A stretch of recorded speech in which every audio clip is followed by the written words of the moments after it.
I'd like to introduce you to Christopher. He was one of the Leave coordinators for the referendum. Over to you, Christopher. Would you like to tell the audience all about what you got up to before the 23rd of June 2016? 23rd of June, that was the referendum day. And we had, as you know, an official Leave campaign, which was Vote Leave. And I was a constituency coordinator for South West Wiltshire. And we organised between February and June, we organised a lot of events, a lot of leaflet delivering, a lot of face-to-face meetings, and we were trying to persuade people to vote Leave in the referendum. And of course, we culminated the celebrations with a fish and chip supper. And we did say, I seem to recall last July, almost 18 months July ago of last now, year wasn't it was, yeah. Didn't we say that the Leave group we would put on hold, and if there was ever a need, we would reactivate and take to the streets again? Vote Leave nationally wound itself up, I believe. That's right. Whereas Leave EU didn't. So there is still a Leave EU campaign. There isn't a national Vote Leave campaign. As you say, Caroline, we did at that meeting in July 2016, we did say we were putting ourselves on standby in case we needed to reform. I don't think we really thought through what the possible scenarios would be in which we might want to reform. And that, I think I'd be interested to hear your views on what those are.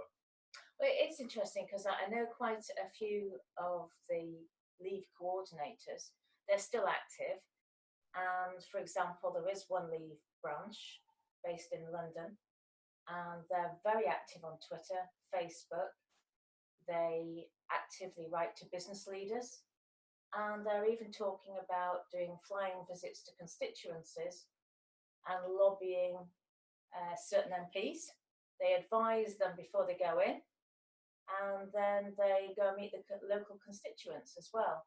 So there's lots of possibilities. I mean, things are not going well for the government at the moment, and we just don't know what 2018 is going to bring. I mean, there are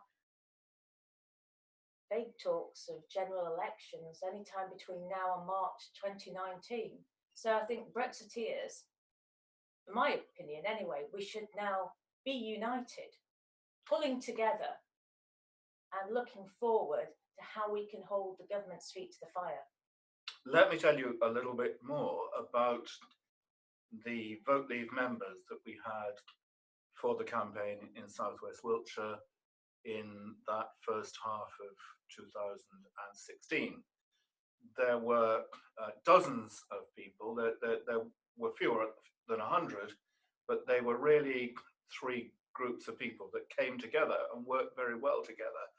There were UKIP members, there were Conservative members, active members of UKIP and the Conservatives, and there were people who had never been involved in active political campaigning before, but they were united in the sort of sole aim of persuading people to vote Leave in the European referendum in June. The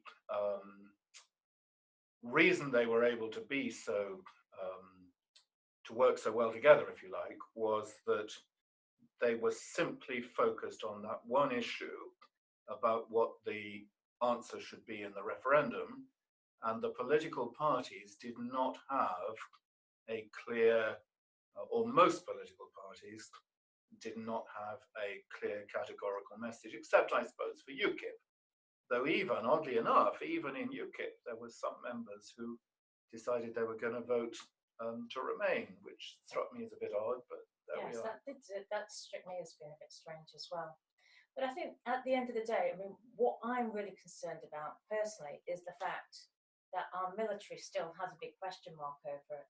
We know that the military expenditure has been depleted over the years, and various governments have made promises, and they seem to be breaking their promises. And if we had to pool our resources with the other EU member states, as 25 have already done so, and signed up to EU military unification, if we do the same, then we can never regain our sovereignty. So I think 2018 is going to be a really important year, and we just now have to maintain vigilance, and we just have to come together, even through social media. If we have to go leafleting again in teams, we just need to get a Brexit, a proper Brexit, and not fall for all this pantomime that we seem to be subjected to every time we turn the television on. But Christopher, thank you so much for coming into the studio tonight, and wish you well for 2018. Thank you.